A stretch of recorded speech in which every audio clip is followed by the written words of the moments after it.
Welcome everybody to this SeniorNet tutorial. Now today we're going to be talking about Zoom.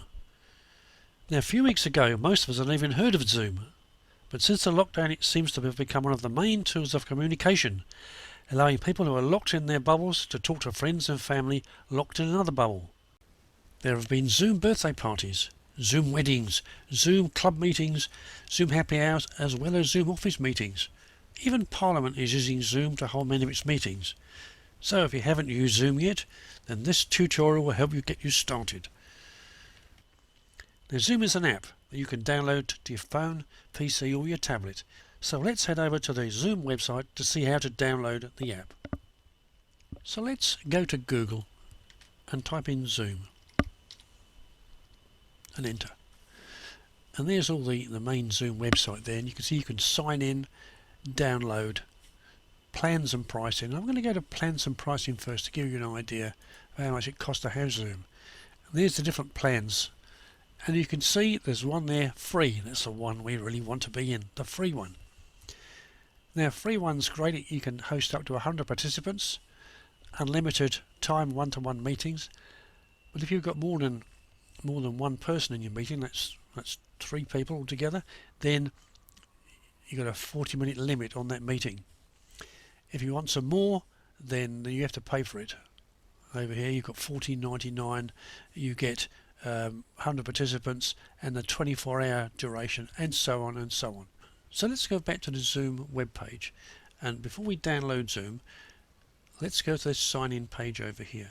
Now you don't need to sign into Zoom to actually use it. You can go to a Zoom meeting, attend a Zoom meeting without signing in at all, without being a member of Zoom, but you can't run your own meeting. So you either need to sign in, and if you've got an account, then you type your email address in here, you put your password in, and you sign in. You can also sign in using a Google account or a Facebook account down there. But if you're new to Zoom, so you need to sign up for free, and it needs some verification of your date of birth, so I'm just going to put January the 1st, and the year I'll just go down and 1980 if only, and press continue. And then you get a chance to put in your email address in here, which we'll click there, and you click sign up. And it says we've sent an email to my address.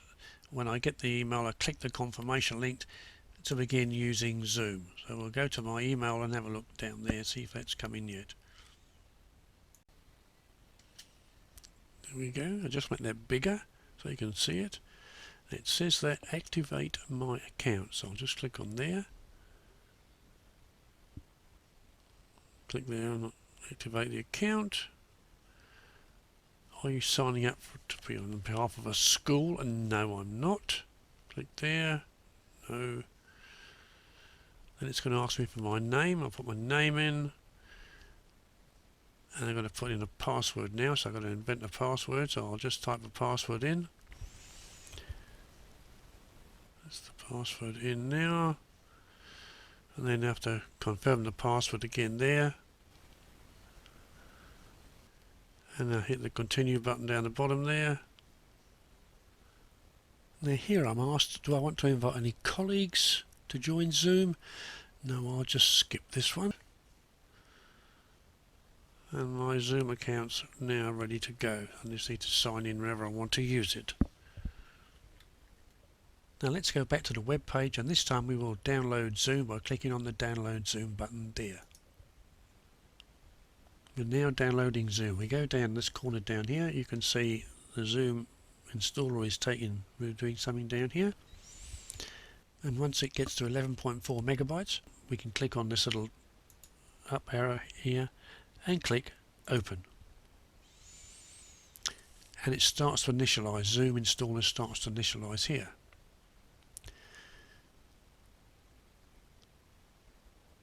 And there we go. It starts to open up the menu, and the home screen opens. Let's make the home screen bigger by clicking on the maximize icon at the top there. You can see there's some icons here: new meeting, schedule a meeting, join, share a screen, and over here is the time, and down here it gives you some indication. It says there's no upcoming meetings today. We haven't actually scheduled any yet, so there won't be. We'll look at a couple of these in a moment, but first of all I'm going to go to the settings up on the right. Click on settings and the settings menu opens up. And there's a number of tabs down here. I'm only going to talk about a couple of them. This is the general tab, and over here, this side there's a few things you can that are already set up for you, and really there's not much really to set up. It's the default settings are ideal for what we want. So let's go to the video tab. Here I am. This is the picture that that the people would see at a Zoom meeting, and there's just a few things to look at down there. It's already ticked off mostly. It's on a widescreen here, and if you're using a webcam bit onto your laptop or your computer, it comes up there. If you've got a different webcam, you open up and it will show up there.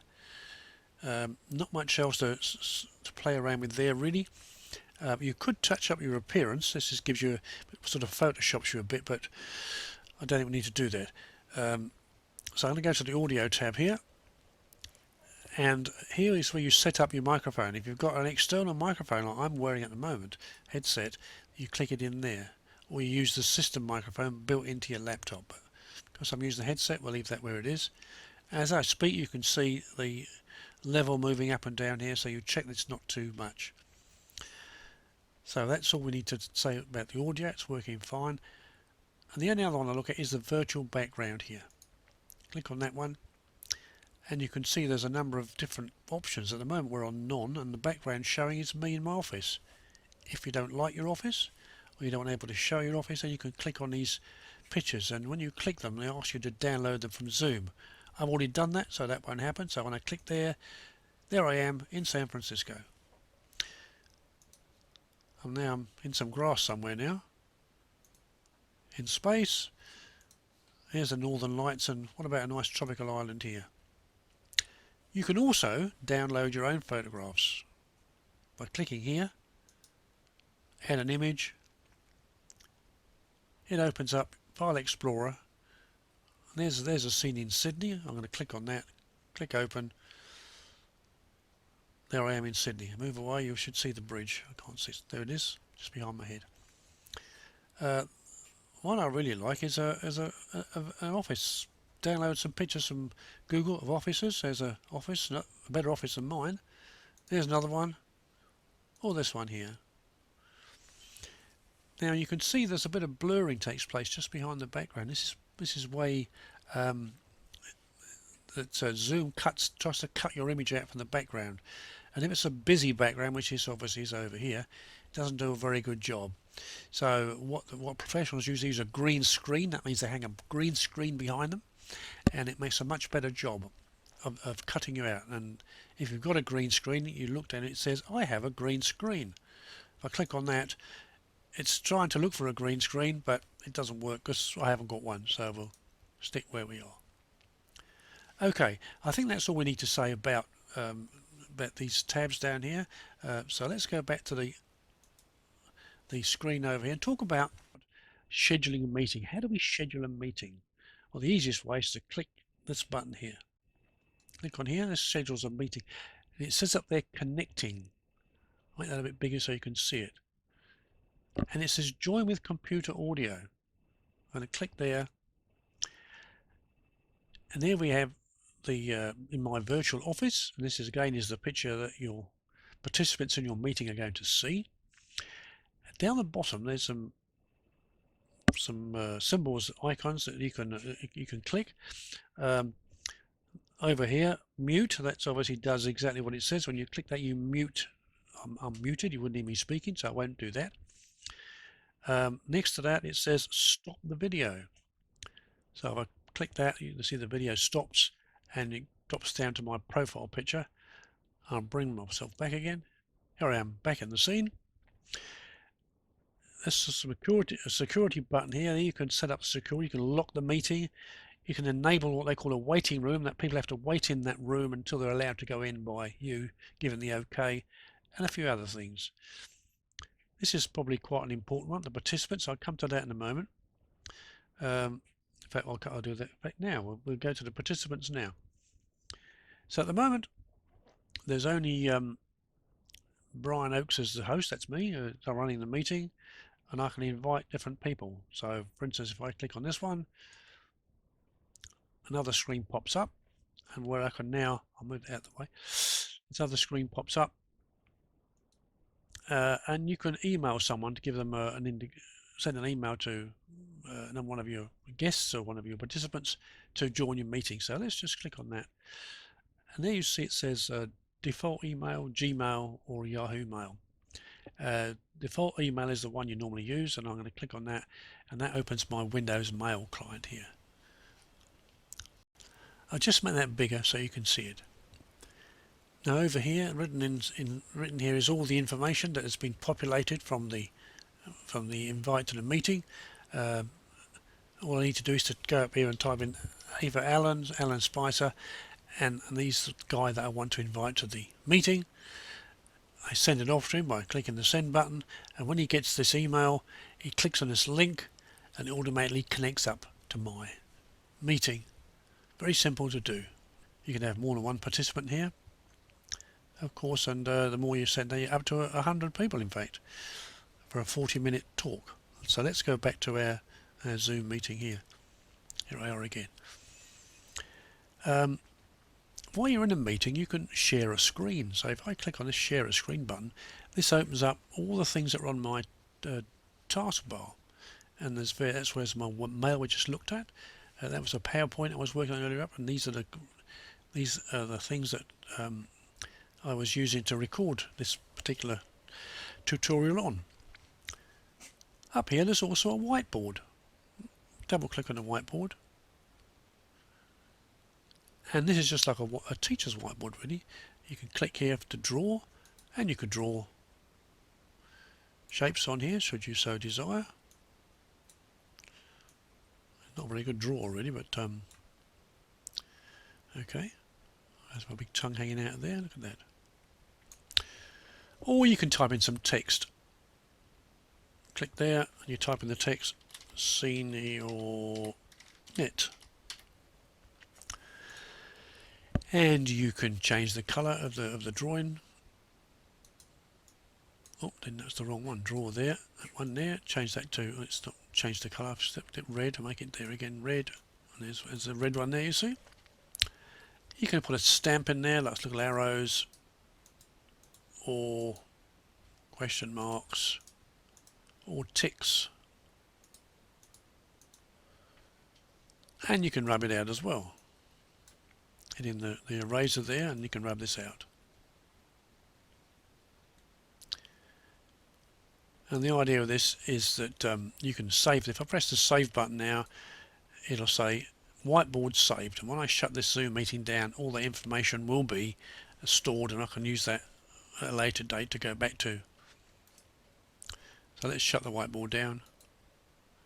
Go back to the Zoom meeting. Here we are over here.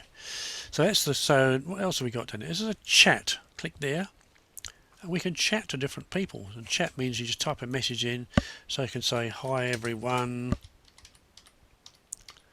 and welcome, and that would appear in their little window at the side. If you click over here, you want to send it to one particular person in the meeting, it will come in there. So that's the chat.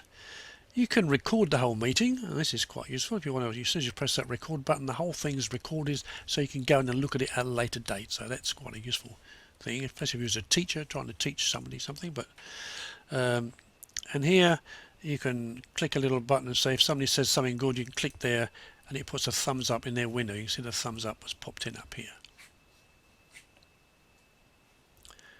So that's about all we need to say about this stuff down here, really. And if you want to exit the full screen, I'm in full screen at the moment, exit full screen, we drop back down again there, and it's sort of a bit smaller now. Exit full screen, let's go smaller, yep. And you want to end the meeting, then you just click this end button here to end the meeting. End meeting for all, or leave the meeting. You wouldn't want to really leave the meeting because it's your meeting, so you wouldn't want to leave it. So just end the meeting for all, and the whole thing shuts down, and you're back to the Zoom home screen again. So let's see how we schedule a meeting for a specific time, a specific date. Click the schedule button here and the schedule meeting menu opens up, and it says at the top here Brian Oakes Zoom meeting, and this is a date, which is today's date. So I'm going to set that for a future date. Let's click on here and let's say the 12th of May. Click on that one there, and we'll set this one for say 11, go on way around, 11 a.m. on Tuesday, and the meeting's going to last for 30 minutes. If we wish to increase this to 45 minutes, we get a message saying you exceeded your limit, so you need to go back to a lower limit. You can go to 40 minutes, but you only actually set it for 30 minutes. We generate the ID automatically, and they generate the password automatically. We can choose to have the video, the host video should be probably on, and leave that one off. And then we look down here, we want the telephone and computer audio to be on. We can set it to go to our calendar, so set up a time in your calendar. Mine's a Google Calendar, so I click there, and then we click schedule here, and it starts to sync schedules. Now what's going to happen now is that I need to choose an account. Now I've actually got an account set up with Zoom. You need to do that before you can actually book a meeting. If you want to just attend a meeting, you don't need an account. But in the meantime, I'm going to press this account here, which is already set up to do that, and now I say allow, and it opens up the Zoom meeting page here. You just check down that everything's correct. There's got various things have been put in here, and this is the invitation that's you're going to use later on. And you just press save after you've checked it all out. Press save, and Google Calendar opens up. Now we're actually only on the 8th, Friday the 8th, so we need to go to the 12th over to here to see if it's put the meeting in. And there it is. It's Brian Oakes Zoom meeting on the 11 a.m. on the 12th, Tuesday the 12th. So let's go back to our Zoom page over here, and we need to find out where our meetings are. Look along the top, it says meetings there. Click on that. This is the Zoom meeting already set up down here, ready to go on the 11 a.m. on the 12th. So what we need to do now is to copy the invitation. So I'm going to click there, copy the invitation, and it says copy to clipboard. So if I now go to my email over here and say new mail over this side over here, I'm going to maximize that so you can see it. Now I need to go to the toolbox up here, and I'm going to type in Alan, and here's Alan Spicer there. And he wants to join my meeting. I'm going to type in here Zoom meeting, and then I can put some information in there, but I can just simply right click and paste, and the invitation is pasted into the body of the email, and this is where he joins the meeting. When Alan receives this on the appropriate time, he clicks on this link and it will join my Zoom meeting automatically. It doesn't have to be a member of Zoom or register with Zoom or anything. It just has to click that link. So that's how you set up an invitation. You can put as many invitation to a Zoom meeting, and of course you can add as many as you like up here. So let's return back to our Zoom meeting and back to the home screen there. So we've just sent an email to Alan, and when he receives that, he'll click on the link, and then it will join our meeting. So we need to watch in this corner up here. At the moment it's only me, Brian Oakes, as the host, and we're waiting up there for Alan Spicer's name to pop in. Okay, so Alan Spicer's popped in up here now, and we can see there he is there, and it says so I have to click the admit button there. I click the admit button and wait for Alan to join. So we're just waiting now. There he is, he's coming in. It just popped up. Hello Alan, can you hear me? Hello, I think you're still on mute, are you? Are you muted? Audio. Oh. Yeah. I can hear you now, right? Can you hear me? Yes, yep, absolutely fine. Very good. Yep. So we've connected up to your Alan's just adjusting himself there. We've connected up to Alan via Zoom, and you can see the screen split into two parts. Over here is the this yellow area depicts that I'm speaking. When Alan speaks, it will go yellow on his side. Give it a go, Al. Right. Okay. Now I'm speaking. Now I'll just change my view to gallery view so we'll get both of us in. Yes, there we are. Okay, I'll Right. do. I'm speaking. Yep. So as you can see, so Alan went yellow around Alan's face there. So and if he had more people coming up, they would have put. I just switched to the gallery view up here, and this is now showing the full face. Sorry, this is the full view of Alan showing here, and I popped up the top. If there was more people in the meeting, they would appear up here. I'll just switch it back again there. That looks pretty good. Okay. Yep. Okay. And the sound is good everywhere. Yes. Yeah. So that's basically what we need to do. So if there's more and more people in the meeting, then this screen starts to divide up into the smaller and smaller squares, and until you see, and this little yellow band will appear around the people who are speaking. At any one Yes, time, I can mute from Alan. Sorry, Alan. yeah, Go on. from experience, Brian, when I've been in a meeting, say of 8 people, the yellow border is really invaluable because it immediately focuses your eye on the person Right. who's speaking. Yeah. Yeah. Yeah, that's pretty good. Yeah.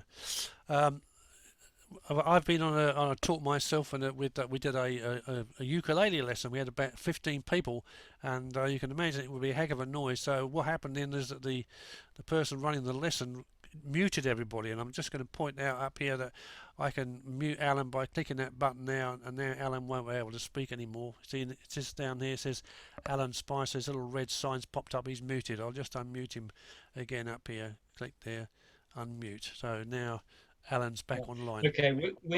When Brian muted me, the little mute icon on the bottom left of the screen showed a bar across it, so it indicates that I've been muted. Right.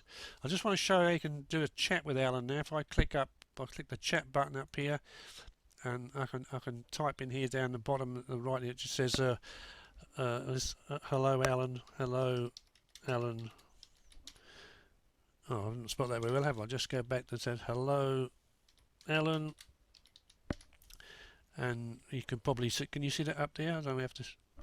Has that popped up in your place anywhere up there? I can click No, to it go to hasn't anyone popped or up. Alan Spicer. So I click there to Alan, and it should pop up on this bottom right of your screen somewhere, Alan. No, it hasn't popped up yet. Okay, Um, no. well, that's what's supposed to happen anyway. Yeah. I think I've sent it right. Yeah, yeah, that's what I have to do. Yeah. Okay, that sounds pretty cool.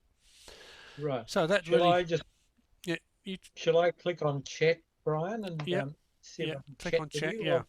Okay, I've clicked on the chat button, and then I type the message. Hello, Brian. I don't. Oh yeah, yeah. I've got it come up there. It's under the side. It says from Alan Spicer. It says hello, Brian. So that's how you would. Uh, Yeah. and you can choose to if you wanted to particularly send a chat to an individual person on that group, then you open up the little arrow at the bottom down, the little chevron there, and you can choose to everyone or a particular person. Oh, bless you, Alan. Alan's got a bit of a. I hope that's not catching through the Zoom call, Alan. No. Yeah. Yeah. The other thing you can do, you can share your screen. Perhaps Alan, you can press your share your screen button. You can show me what happens. Yes. Now it's got on my host disabled participant screen sharing. Oh, It's I may have coming. done that then. Okay, I don't know how to undo that at the moment.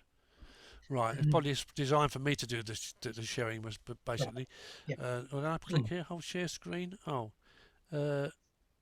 oh yeah, it only says one participant. I click this other button. Multiple participants can share simultaneously. See if that does it. Does that give you a chance to share now? Okay. Yes, I can share now, Okay. and gives me the opportunity to share um, a file or a whiteboard or a mobile phone or a screen. Yeah. I'll Okay. just Have you got anything here to show us so we can see so there we can see.